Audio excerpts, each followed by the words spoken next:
이슈 털어주는 남자 김종배입니다. 냉철한 분석, 깊이 있는 통찰로 우리 사회 현안을 털어드립니다.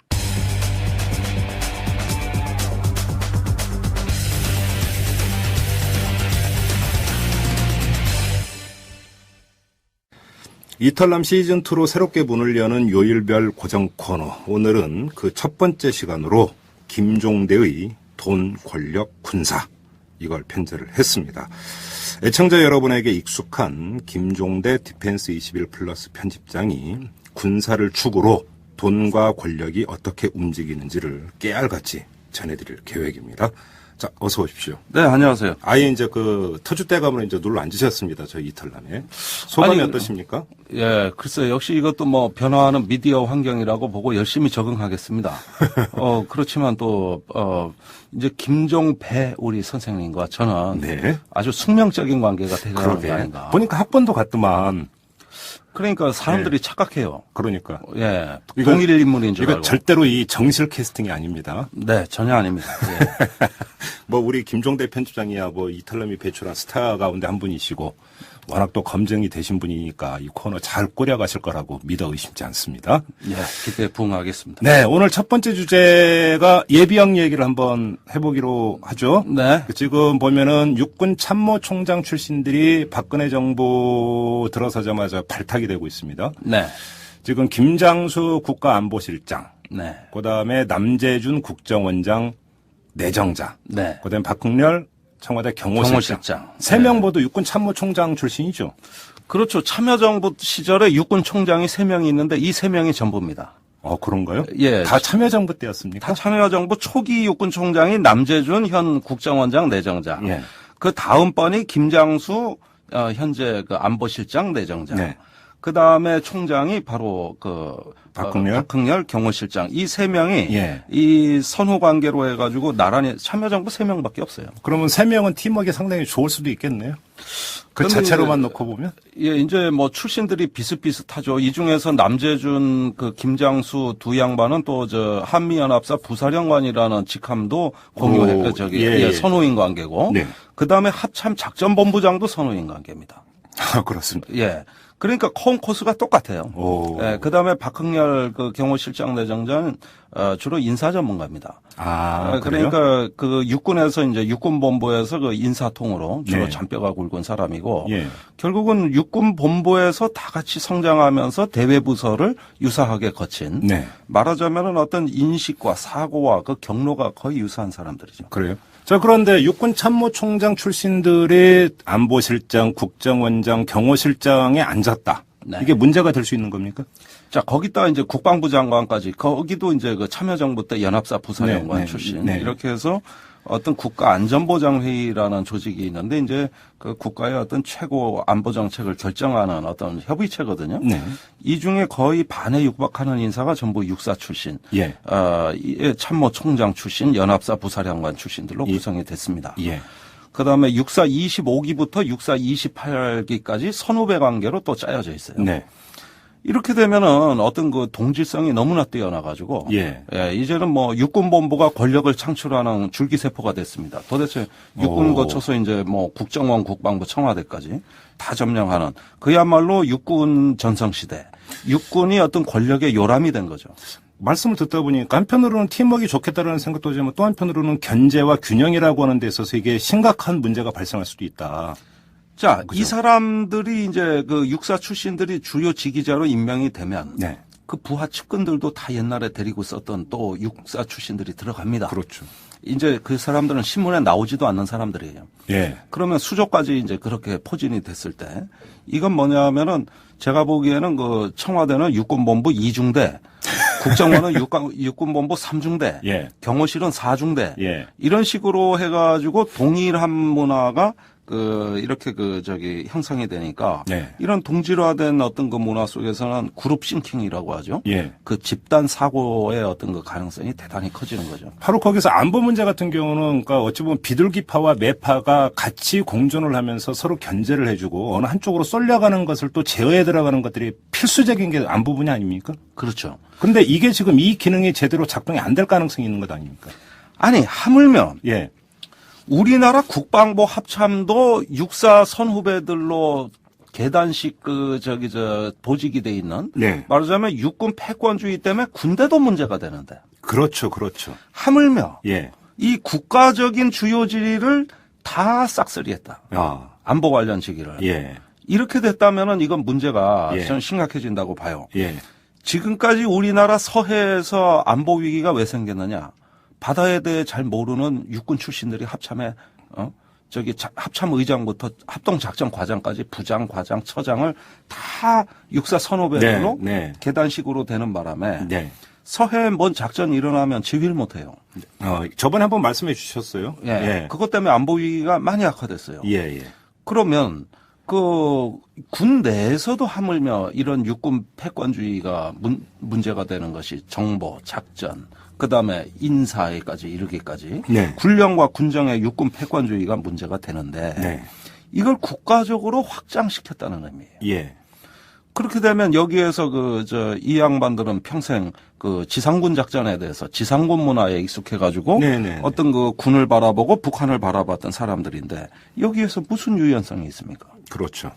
그 다음에 어떤 국가 위기 관리라는 것은 다양한 의견이 테이블 위에 올라오고 정책 결정자는 그 중에 가장 최선을 선택할 수 있는 그렇죠. 이걸 위기 관리라고 하는데 네. 똑같은 방향으로 차려 열중시하고 오와열을 맞춰서 진행돼 오면 그 조직력, 일관성이야 뛰어나겠지만 네. 효율성이야 높겠지만 예. 어떤 정책 대안들에 대한 고려가 편중되고 예. 한쪽으로 쏠리겠죠. 이게 군사 작전 분야라고 한정을 해도 문제인데 더 큰 문제는 이 세 명이 사실은 이제 경호실장은 약간 조금 한 걸음 뒤에 있을 수도 있겠습니다만은 대북 정책을 조율을 해야 되는 것 아닙니까? 네. 대북 정책에 있어서 어떤 양상이 나타날 거라고 전망을 하십니까? 근데 이 중에서 이제 남재준, 김장수 이런 분들 제가 다 잘 아는 분들입니다. 네. 네, 한때는 같이 근무도 했었고. 아, 예, 예. 그 대부분 제가 아는데 물론 개인별로 성향이 약간씩은 달라요. 아, 그래요? 예, 비교적 평양에 2번 가봤던 김장수 장관은 좀 유연한 편이고, 네. 평양에 안 가봤던 남재준 전 총장은 좀 경직된 편입니다, 사실은. 아, 가보고 안 보고의 차이인가요? 그 사람의 경험이라는 거, 그렇죠. 그 체험이라는 거는 철학을 바꿉니다. 그렇죠. 옛날에 월터 시라라는 미국의 우주 비행사가 아폴로 7호를 타고 난 뒤에 우주에서 육안으로 전쟁하는 게 보였다는 거예요. 베트남 전쟁의 야간 전투가. 그래요? 우주에서 보니까 보이더라는 거예요. 밤에 섬광이. 아, 예. 그게 베트남전 야간 전투예요. 예. 그것에 충격을 받아 돌아와가지고 그 냉전의 신념에 가득 찬 군인이 평화운동가로 전향했어요. 아, 진짜요? 네. 아, 그런 일이 있었습니까? 같은 전쟁이라도 예. 어떤 맥락에 배치해서 예. 어떤 철학적인 체험을 통해서 인식했느냐에 따라 사람의 세계관은 바뀝니다. 물론 그렇죠. 평양에 2번 가보고 정상회담에 배석하고 네. 남북 장관급 회담을 해봤고 이러면 아무래도 달라요. 네. 그러나 그 다르다고 하는 것은 뭐냐면 자기의 기존 철학을 바꾸지 않으면서 보완적인 어떤 기회를 가졌다는 것이고요. 예. 이런 점에서 그렇지 사실은 그러나 뿌리 그 색깔은 여전히 어떤 지상군 문화에 입각한 북한에 대한 강압적인 어떤 전술. 그리고 또 주적 개념도 그대로 유지가 될 것이고. 주적 개념 유지. 예. 그 다음에 어떤 북에 대해서는 어떤 안보 중시. 네. 예, 이래서 모든 것은 안보에 혼란이 있으면은 어떤 대북 정책 변화도 이룰 수가 없습니다. 예. 예를 들면 북한하고 경제 협력을 한다. 또 서해에서 공동 어로 구역을 한다. 이 자체는 나쁘게 안 볼 겁니다. 네. 그러나 그것이 해군의 대비 태세나 우리 합참의 어떤 위기 관리에 자칫 혼란을 줄 수 있다면 무조건 안 되는 거예요. 안보 우선이란 건 그런 겁니다. 예. 다소 안보에 손해를 볼 수 있으나 예. 더 큰 이익이 있다면은 가고자 하는 게 어떤 전향적인 우리가 주장한 대북 정책이라면 이 군이 바라보는 안보 정책이라는 건 뭐냐면 어떤 큰 이익이 있다 하더라도 현재의 안보는 절대적인 거기 때문에 예. 여기에 자칫 혼란이라도 주면 갈 수 없는 거죠. 근데 대북 문제에 있어서는 안보실장도 있고 국정원장도 있지만 또 한편으로는 그 외교장관도 있고 통일부 장관도 있지 않습니까? 그러니까 우리 외교부 통일부가 있는데 통일부는 아시다시피 개점 휴업으로 지금 5년째 연구 용역만 발주하는 부서가 됐어요. 별로 힘이 없죠, 사실. 예. 부처에 예산 쓸 데가 없으니까 전부 용역비로 돌려가지고 학자들 살판 났죠. 아, 그렇습니까? 예, 북을 만나서 할 일이 없으니까. 예. 예, 그래가지고 통일부 개점 휴업. 예. 그 다음에 외교부는 뭐 육자회담을 했습니까? 뭐 오히려 뭐 유엔 안보리 가서 뭐 발표만 하고 대북 네. 응징 외교만 했고 네. 한중 관계 저렇게 만들었고 물론 지금은 잘하겠다고 하고 있으니 두고 봐야겠습니다만은 그런 점에서는 어떤 지난 5년간은 어떤 남북 관계를 군이 주도했죠. 국방 정책이 그걸 끌어갔다고 봐야 돼요. 네. 국방부를 앞세워 대북 정책을. 지난 한 거예요. 5년이라는 게 MB 정부 때. 그렇죠. 예. 그런데 지금 이제 군 출신들이 더 많이 진출한다는 뜻은 뭐냐 하면은 일경 개중에는 어떤 그 북에 대한 유연한 대북 정책을 주장하는 분도 있기는 있습니다만은 이분들이 모였을 때 네. 질량이 커지면 중력도 커집니다. 어떤 집단 사고라는 것이 이게 뇌와 뇌가 모여가지고 하나의 어떤 그 집단을 이루면은 그렇죠. 거기에서 조금 더 극단화된다는 게 우리 조직 이론의 어떤 일반적인 얘기거든요. 그래서 조직 논리가 무서운 거죠. 무서운 거죠. 예. 그래서 거기에다 이분들의 그 부하에다가 네. 다 육사 선후배고 남의 집에 밥숟가락 몇 개 있는지도 다 아는 서로 그런 집단들인데 네. 그러면은 뭐 더군다나 이 중에서는 이제 그 지난 참여정부에 한이 맺힌 분들도 있거든요. 네. 총장을 어떤 그 상당히 그 불행하게 마치신 분이라든가 아하. 이러다 보면은 거기에 어떤 색깔론적인 이런 어떤 성향이 강화가 되고 예. 또 대한민국이 공산화될까봐 지금도 잠을 못 주무시는 분이니까 예. 그 내일 모레 사흘이면 공산화될지 모른다는 이런 망상에 시달리시는 분도 계시기 때문에 아, 진짜로요? 진짜예요. 누군데요? 그거는 좀 아까 그 강경하신 분인 그분인데 이름은 얘기 안 하겠는데. 예, 알겠습니다. 예.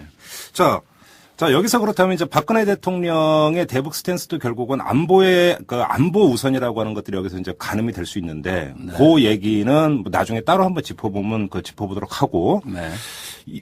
그 이야기의 물길을 한번 이쪽으로 가보죠. 자, 김장수, 남재준, 박흥렬 모두 현직에 별을 달고 있다가 간 게 아니라 예비역으로 있다가 간 케이스 아닙니까? 그렇습니다. 그렇죠? 일단 그 예편을 한 다음에, 네. 자, 이렇게 본다면 예비역의 이른바 정치 세력화. 네. 이렇게 봐도 되는 겁니까? 그렇습니다. 이게 유심히 봐야 되는 건 뭐냐 하면은 지금의 이 인사 스타일은 이제 그러니까 옛날에 박정희 대통령 시절에 있었던 군사 엘리트주의의 부활입니다. 예를 들자면 그 시절 권위주의 개발 독재 시대에는 군이 가장 스마트한 효율적인 조직이었어요. 아니, 다른 나라도 보면 이제 그렇죠. 개발이 덜 된 상태에서는 보통 이제 군이. 그렇죠. 그죠. 예. 네. 그러면서 우리 사회 가장 스마트한 조직이라고 자부하던 조직이고 실제 엘리트들입니다. 네네네. 이 사람들이 이제 군뿐만 아니라 정계, 관계까지 다 장악했지 않습니까? 그때 걸핏하면 장관하고 이랬죠. 장관도 하고 유신사무관이라 그래서 아예 그냥 고시까지 다 내보냈고. 그래가지고 이제 국가를 거의 다 군의 조직력과 효율성으로 관리했던 군사 엘리트주의가 지금 부활하고 있는 거라고 봐야 되겠는데 예. 이제 아버지를 따라가는 거죠. 예. 그런데 일관성이 있고 조직적이고 효율적인 어떤 그걸로 따지면은 이만한 집단이 없죠. 예. 근데 사실은 이런 어떤 정치 세력화가 되는 어떤 이면에는 단순히 박정희 대통령을 답습한다는 측면도 있겠지만 네. 우리나라 예비역들의 현재 방황하는 예비역 집단의 어떤 하나의 어떤 정치적인 세력화 의도가 반영돼 있어요. 방황하는 예비역 집단이요? 자, 우선 정년이 짧습니다. 예비역들이. 대령이면 56세 옷 벗어야 됩니다. 계급 정년이 있죠. 예. 예. 56세면은 다른 부처 같으면 한참 이제 차관복급 이상으로 그렇죠. 진출할 텐데 그렇죠. 이 사람들 옷 벗어야 되고요. 그다음에 장군이 되면 네. 지금은 보직을 연속으로 2개를 받아야 계급장을 달고 있는데 예. 보직을 못 받으면 자동 전역입니다. 아, 그런가요? 네. 예. 아주 가혹하게 했어요. 예. 그러면은 장군이 오히려 보직을 못 받으면 동기생 대령보다 빨리 옷을 벗는 경우도 있어요. 대기법은 50세에 장군 진급을 하는데 예. 50세에 장군 진급해가지고 보직 못 받으면 예. 대령 자기 동기는 56세까지 하는데 장군이 먼저 제대하는 이게 이제 희한한 상황이 벌어지는가 하면 회사 임원하고 비슷하구먼요. 그렇죠. 이렇게 치열한 경쟁 속으로 내몰리고 조기 정년에 있다 보니까 사회 한참 재정 지출이 많은 나이에 밖으로 나옵니다. 이게 우리 사회를 관통하고는 50대 문제하고 맥이 닿네요. 훨씬 심각합니다. 예. 그래서 20년 이상 장기 복무자가 군에서 3,000명가량 배출이 연간 되는데 네. 이 사람들이 집에 와서 앉아 있어 보면은 군대에서 모시던 그 성질 진짜 고약한 개 같은 상관보다도 마누라가 더 무서워요. 예. 아들한테 그 컴퓨터 하는 거 보면 재밌어 보이거든요. 게임도 하고. 예. 야, 그 게임 어떻게 하는 거냐? 그럼 아빠는 이것도 몰라 하고 상대도 안 해줘요. 예. 집에 가서 앉아 있으면 바늘방석이고 밖에 나오면 말이죠. 지하철 타는 법도 몰라. 어떤 양반은. 그렇죠. 시청 예. 앞에서 길 잃어버리면 지하철 못 찾고 출구도 못 찾아요. 일반적인 50대가 그래서 이제 산에 올라가잖아요. 등산. 산에도 가고 국궁이라고 또 우아한 그것도 하는데. 아, 예비역들은? 예. 하는데 속에서는 내가 여태 뭐 왜 살았나 싶은 게 이제 인생 50대 나와가지고 말이죠. 지금 얘기하신 이 사성장군들 같은 경우는 대개 나이 한 60 정도 돼 나오신 분이에요. 네. 그나마 가장 오래 한 군생활 40년 하신 분. 네. 최고 장수를 한 게 이 정도인데. 예. 요즘 60이 나입니까? 나오면 애지. 예, 거기에다가 저 사단장 정도 마치고 나오신 양반들 제가 이렇게 저녁 자리에서 물어요. 사는 거 재미없죠? 그럼 다 고개 끄덕입니다. 예. 군대에서 대접받고 네. 길들여지고 거기에 순치된 문화가 있다. 사회 나오면 도대체 그 무슨 진돗개 꼬랑지 마냥 그 머리 물들여 다니는 애들 보면 이게 이해가 안 가고 손톱 물들이고 귀걸이하고 예. 우리 아들 딸도 저러나고 차도 못 타겠고 심지어 자기 주민등록번호도 모르는 사람이 있어요. 평생 자기 손으로 뭐 신고하는 걸 써본 적이 없거든요. 군번은 알아도. 전화도 심지어 당번병이 다 해줬다고. 와, 뭐 그러니까 이른바 사회 부정응을 넘어서 일상생활 부적응이군요, 한마디로. 그래서 이 사람들 교육시켜서 내보내야 돼요. 사실은 예. 민간인을 군인으로 만드는 데는 6주면 됩니다. 예. 군인을 민간인으로 만드는 데는 6개월 갖고 모자랍니다. 그 사고방식 고치는데. 그런데 오호. 이 사람들이 그렇게 해서 민간에 그 나와가지고 방황을 하는 과정에서 우후죽순처럼 저기 저 조직을 만들고 단체를 만들었어요. 최근에 올수록. 예. 그래서 그게 이제 정치권하고 연결이 되는 겁니다. 예. 우선 재향군인회가 있죠. 성우회가 있죠. 이건 뭐 법적으로 보장된 조직인데 예. 이거 말고도 뭐 어떤 모 육군 참모총장께서는 그 옛날에 용산 포럼이라는 걸 만들었는데 그게 지금 연구소로 변했는데 거기 가면 그때 육군 총장, 인사참모부장, 군수참모부장, 기획관리참모부장 다 있어요. 자기가 거느렸던 부하들. 네. 예. 그다음에 한때 그 성우회는 그 저 이상득 씨 그 동기생이었던 이종구 그 유명한 옛날 전 국방장관이 예. 그 성우회장 하셨는데 그 사람이 하나회 대부 아닙니까? 네. 성우회 가면 하나회 다 모여 있어요. 성우회가 이제 예비역 장성들 모임이죠. 장성들 예. 모임이죠. 지금은 좀 바뀌었어요. 예. 그러니까 근무 2년으로 몰려다녀요. 옛날에 그 지휘관과 그 부하 이런 어떤 부하 이렇게 돼 있어요. 지금 국방부에 김병관 장관 후보자 문제 돼 있습니다. 이사단장 출신이거든요. 네. 그 이사단 있을 때 그 참모장이 누구냐면 지금 육군 총장 하시는 조정원 총장입니다. 이렇게 되면 장관으로 오면 또 그 인맥이 이제는 이사단 인맥이 뜨는 거죠. 예. 이렇게 되는 거예요. 그러니까 지금 이제 그 예편을 해버리면 사회에 적응하기도 쉽지가 않고 생활에 적응하기도 쉽지가 않고 그렇게 되면 다시 끼리끼리 모이게 되고 근데 끼리끼리 모여가지고 일종 하나의 어떤 정치성이 이제 강한 어떤 그런 단체를 만들게 되고 네. 그러다 보면 정치권하고 연결이 되고 이런 패턴을 그린다는 말씀이십니까? 그렇습니다. 이건 두 가지 이유가 맞아 떨어지죠. 항상 정치 권력은 군인을 줄 세우고 싶어 하고 네. 또 군 출신은 정치 권력에 줄 서고 싶어 하는 네. 두 개가 맞아 떨어지는 거죠. 이것이 이제 아주 군 인사를 망쳐온 주범입니다. 지금까지 예비역들에 의한 국방정책 관여죠. 네. 그게 바로 권력을 통해서 이루어지는 거라고 예. 볼 수 있겠고요. 또 정치인들은 군에 대해 잘 모르기 때문에 예. 이런 조언을 필요로 하면서 군을 장악하고 싶어 합니다. 이런 것들이 이제 상호 맞아 떨어지는 건데 여기서 이제 정치 세력화라는 의미, 이제 군에서 이 예비역들이 나와가지고 유달리 정치권에 많이 온다는 건데 과거엔 이런 일이 없었어요. 네. 그러나 노무현 이회창 선거 때부터 두드러진 현상인데 그때 이회창 지지자들이 500명이 당시 한나라당에 입당 원서를 냈습니다. 예비역들이? 네. 예. 우리나라의 예비역 장군이 3,000명입니다. 예. 3,000명 중에서 뭐 어디 간 사람, 직업이 있는 사람 다 빼고 이제 고령이신 분 빼면은 나머지가 입당 원서를 전원이 낸 거나 마찬가지입니다. 오호. 이렇게 해가지고 몽땅 들어갔어요. 예. 그것이 이명박 선거 때 또 재현됐어요. 예. 그리고 지금 선거 박근혜 선거에도 또 재현이 됐어요. 지금 남재준 국정원장 내정제도 캠프에 들어갔다는 양반 아닙니까? 그분은 이명박 대통령하고 박근혜 경선할 때 들어가신 분이에요. 예. 그러니까 그게 언제입니까? 2007년이 되겠네요. 그렇죠. 네. 그때 그리로 들어가신 분이죠. 예. 근데 이제 그러면서 어떤 국가의 어떤 그 자기의 전문 지식을 가지고 또 자기의 안보 철학을 가지고 봉사하겠다. 전 네. 좋은 일이라고 봅니다. 네. 그런데 이제 그 군의 어떤 각종 근무 인연, 출신 이런 걸로 해가지고 어떤 그 내에서 파벌이 생기고 경쟁이 또 생겨요. 군 네. 출신들끼리. 네.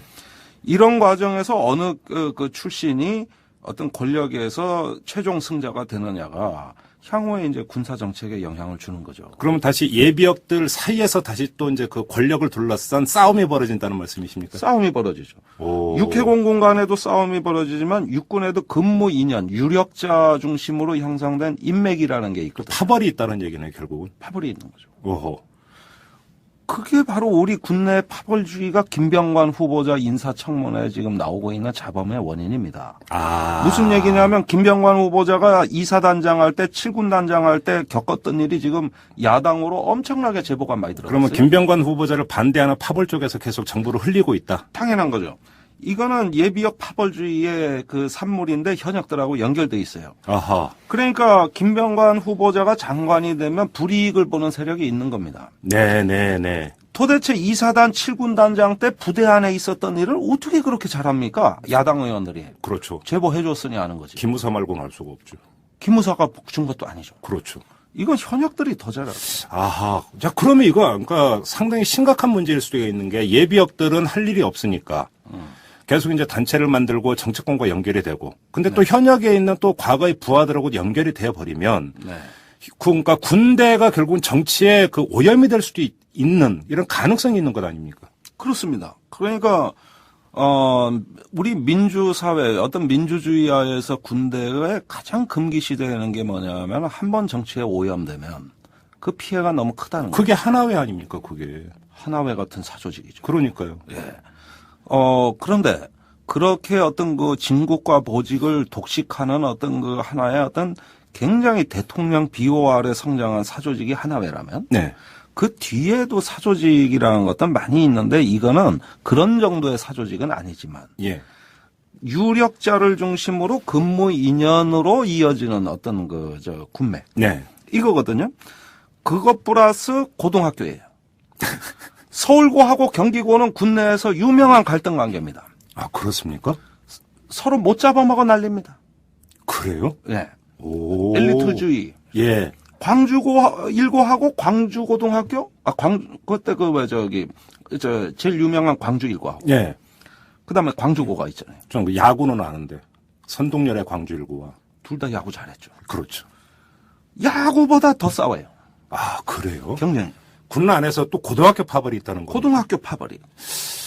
지역으로 가는 거예요. 이제 지역으로. 이야, 그래요? 예. 우리나라 사회적으로는 지역 감정이 많이 완화되고 예. 선거 끝나면 다시 악수합니다만 예.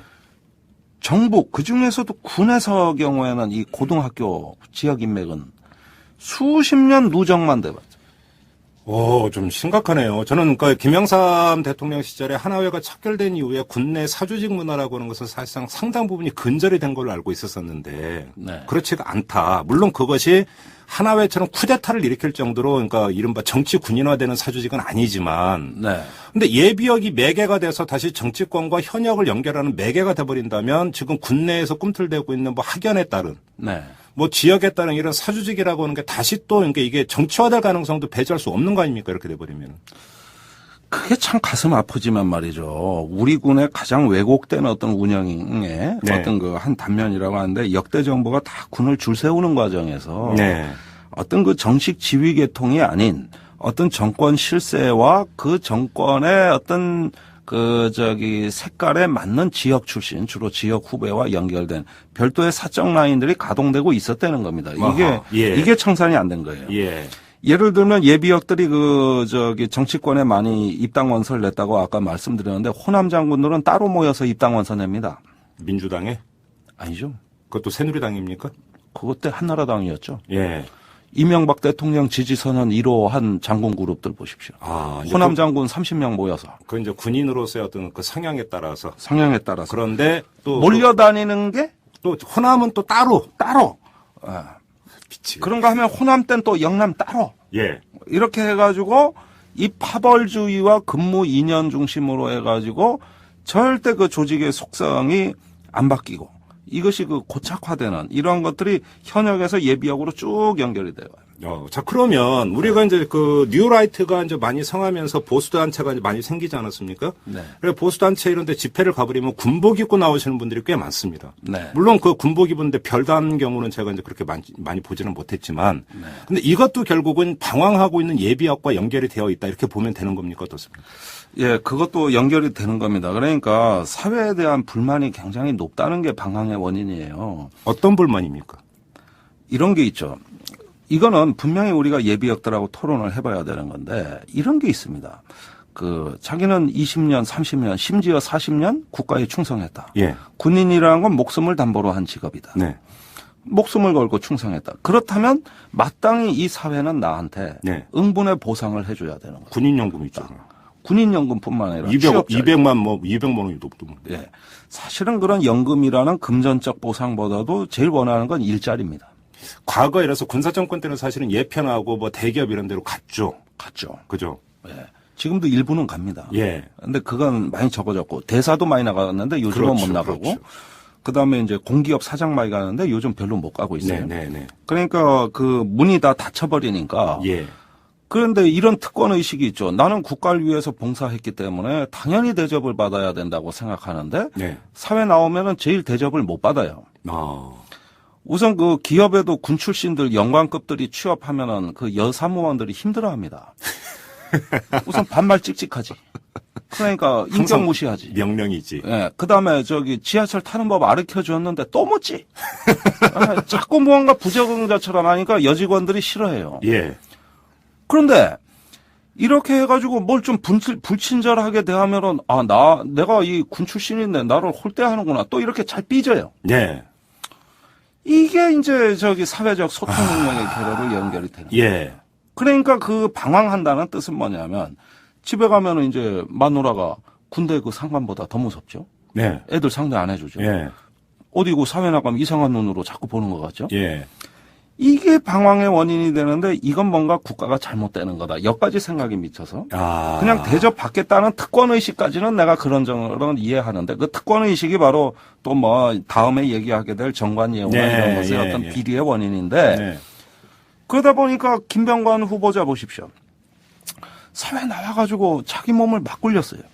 네, 그렇죠. 무기중개미에 들어가고 뭐 막 굴렸어요. 예. 왜 이렇게 되느냐. 그냥 누가 찾아와서 후배가 살살 꼬시면 그냥 넘어가는 겁니다. 그다음에 할 일도 없고. 할 일도 없고. 그래가지고 또 어디 그 직업군인들 직업교육 시키는 게 있어요. 네. 보훈처에도 있고, 국방부에도 있는데, 그거 한 몇 개월 교육받고 나가지고, 치킨집 열고, 그 다음에 퇴직금 날리고. 이게 무슨 공식처럼 돼가지고, 네. 그러니, 이제는 보훈처에서도 그 취업교육할 때, 남편만 교육시키니까 사업 말아먹으니까 부부교육으로 갑니다, 이제는. 그런가요? 부인한테도 남편이 일할 때 감시를 잘하라고 이제는 부부 창업 교육을 시키는 이유가 바로 그거예요. 그러니까 그럼 하도 난리니까. 남편은 그 부대장이고 부인은 기무사 요원이 되겠네요. 그렇죠. 그렇죠? 어떻게 그렇게 적절한 표현을 좀. 이렇게 가는 거예요. 예. 그래서 우리 사회에 예비역을 관리해 줄 수 있는 전 체제가 시급하다고 보는 게 제도가 없어요. 이렇게 되는 거예요. 그러니까 보수단체 이런데 이제 그 예비역들이 이제 많이 참여하고 이러는 것도 이게 이제 어떤 자신의 삶에 빗대면서 사회에 대한 불만이 계속 누적이 되고. 네. 그러니까 사회와 나라를 바로잡아야 된다는 이른바 소명의식. 네. 좋게 표현해서. 그렇죠. 그것이 결국은 다시 이제 정치 사회 활동으로 귀결이 된다. 네. 일종의 악순환이네요. 악순환이죠. 근데 이건 군이 이래 만든 겁니다. 뭐냐면 군에서는 장기 복무자가 제대하기 전에 마지막 1년을 무급 휴가를 줍니다. 이제 적응하라고? 예, 적응하라고. 그게 직업보도반이라 그러는 겁니다. 네. 거기에 들어가면 1년간 그냥 놉니다. 예. 그러면은 아직 현역 군인 신분이에요. 네. 그 1년도. 예. 근데 육군본부 같은 경우 보면은 한 몇천 명을 그렇게 관리를 하면서 이 사람들이 군에서 쓰던 핸드폰도 반납하고 이사 가버리면 연락도절자가 됩니다. 그렇네요. 그런데 연락할 일이 없어요. 그러니까 무슨 군인이 연락두절자고 행방불명자예요. 육군본부가 관리하는 체제가 없으니까. 그런 게 수천 명이나 돼요. 우리 현역 장교 중에. 네. 이게 얼마나 어이없고 황당한 얘기냐 하면 군인의 소재를 모르고 연락처를 모른다? 네, 그 말이 안 되죠. 거기에다가 이 사람들 그러면 무슨 좋은 교육 만들어가지고 뭐 와서 좀 교육도 받고 레크레이션도 하고 해주려 그러면 안 오는 이유가 군에서 소집 교육 받을 그 지긋지긋한 기억 때문에 안 옵니다. 사실 저희도 이제 그 예비군에서 이제 그 교육을 받거나 민방위 교육 받으면 자주. 방송에서 이런 얘기가 많다는데 아무튼. 아니 수면 보충하는데 그처럼 좋은 거 어디 있습니까? 예. 나오질 않아요. 예. 그러면 어디로 사라지고 없고 나중에 전역할 때만 한 번 나타난 끝이란 말이에요. 아. 그럼 보십시오. 이분들이 장교로 인관될 때는 대통령 오죠, 국무총리 오죠, 국방장관 오죠, 군악대가 막 빵빠레 울리죠 해가지고 그 명예롭게 소위 인간했는데 예. 나갈 때는 한 놈도 안 와. 예. 군에서는 아예 연락 두절자로 분류돼 있고 예. 거꾸로 된 겁니다.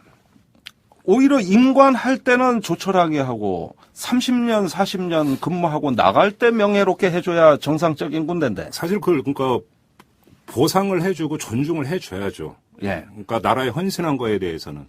고생한 거에 대해서는 예. 알아줘야죠. 네. 자존심을 충족.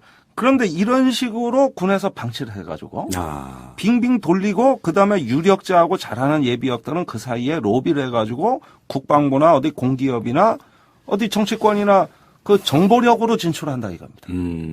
그리고 거기 또 연줄이 작동이 되고. 그렇죠. 그래가지고 저기 진출 잘하는 사람 보면은 요즘은 보면은 기무사 출신, 헌병 출신, 이런 분들 정치권이나 군인 공제 외에 좋은 자리 다 먹어요. 기업에도 보면 다 기무 출신이에요. 그렇습니까? 예. 심지어 지금 새누리당 국회의원 초선 둘이 기무사령관 출신입니다. 그 왜 정보가 많아서 그런 건가요? 사회에서 그러니까 그런 사람들을 환영하는 이유는? 야전에 가서 얼굴 시커멓게 타가지고 참호 지키고 진지 지키면서 팍팍 낀 사람이 요령이 좋겠습니까? 아니면은 그래도 예비역 현역 돌아가는 정보 수집하고 그다음에 비리 잡겠다고 쫓아다니면서 그나마 사회화된 사람이 유리하겠습니까? 뭐 물어볼 필요가 없네요. 정보가 많으면 예. 유력자가 또 찾고. 예. 이래서 상대적인 박탈감이 더 심해지니까 정보력 좋은 놈이 진출하는 것이지 전문성 있고 자격 있는 사람이 진출하는 게 아니거든요. 진짜 군인은 야전이죠, 사실은. 야전이죠. 그렇죠. 그 야전에 있는 사람들이 사회에 진출하는데 교량 역할을 해주는 국가 제도가 없어요. 알겠습니다. 지금 뭐 쭉 방황하는 예비역을 짚어봤는데 결국은 현역이 있을 때뿐만이 아니라 예편한 다음에 국가가 이들을 어떻게 존중하고 또 관리해 주느냐. 관건은 여기에 있는 거네요. 결론적으로 보면은. 그걸 하자고 그렇게 그러고 예산도 편성하고 다 했는데 네. 이 업무의 주도권이 보훈처냐 국방부냐로 10년 전쟁이 벌어져가지고 또 밥그릇 싸움입니까? 밥그릇 싸움. 아이고. 자, 군대 가기 전엔 병무청. 예. 군대 가서는 국방부. 예. 제대하면 보훈처예요. 네. 이거 정부 조직법입니다. 예. 그러면 보훈처가 국방부 보고 그 제대하는 군인들 명단하고 자력 이런 걸 다 내놔라. 우리가 네. 맞춤식 교육을 해주겠다. 예. 그러면 군대는 군사 비밀이라고 못 내놓겠다. 우리 인사자를 왜 니들한테 주냐. 이 전쟁 10년. 아이고. 그 피해는 다 군인들이 보고 있어요. 예. 그래가지고 장벽을 치고 각자 자기 업무라고 싸우는데 네. 이 갈등이 10년째 벌어지고 나니까 정책 발전이 안 돼요. 또 그러니까 부처 이기주의에다가 밥그릇 싸움이 또 일을 망치고 있는 거네요. 일을 망치고. 그다음에 중요직위는 현역 잘 나가는 사람들이 하잖아요. 예. 이 사람들은 자기는 천년만년 있을 줄 알고 제대하는 동기생 사정에 눈을 안 돌립니다. 이 군의 사고방식은 다윈의 진화론에 나오는 적자생존 사고방식입니다. 네. 엘리트는 자기는 살아남고 선택받은 사람이라고 생각하기 때문에 절대 낙오되고 뒤처지고 이 어떤 나가는 이런 동기생이나 선후배의 심정을 절대 모릅니다. 예. 그런데 그런 심정을 아는 사람은 주요 정책 자리에 갈 수가 없어요. 그래서 정책 발전이 안 돼요. 그래서 직업보도반이라고 수천 명을 방치하고 있고 내보내면은 끝이란 말이죠. 알겠습니다. 얘기를 듣다 보니까 이것도 상당히 심각한 군 문제일 뿐만 아니라 이건 사회 문제이기도 하고 50대를 관통하고 있는 지금 이제 퇴출되고 있는 50대의 문제가 상당히 심각하다고 하는데 네. 결국은 그 범주에서도 얼마든지 한번 해석을 해볼 수 있는 그런 문제가 아닌가. 사회 불안 요인입니다. 알겠습니다. 오늘 처음으로 김종대의 돈, 권력, 군사 이 코너를 진행하는데 상당히 재밌네요. 아, 그렇습니까? 네. 시간이 짧습니다, 정말. 예. 근데 마음 같아서는 더 늘려서 가고 싶은데 또 우리 애청자 여러분들의 또 이게 또 그 시간 또 제한도 있기 때문에 다음 시간에도 아주 재미난 얘기 좀 준비 좀 해 주시고. 아유, 얼마든지. 오늘 고맙습니다. 감사합니다. 네. 안녕하세요. 오마이뉴스 대표 오연호입니다. 오늘 방송 잘 들으셨나요? 오마이뉴스는 10만인 클럽 회원 여러분의 후원으로 이탈남을 제작하고 있습니다. 오마이TV의 대선 올레도 10만인 클럽 덕분이었습니다. 이탈남과 오마이TV 더 열심히 하겠습니다. 여러분이 제작자입니다. 월 10,000원에 참여 10만인 클럽 회원이 되어 주십시오. 오마이뉴스 첫 화면에서 직접 가입하시거나 02-733-5505 내선 274번으로 전화 주시면 담당 직원이 안내해 드립니다. 지금 7,500명입니다. 함께해 주십시오. 감사합니다.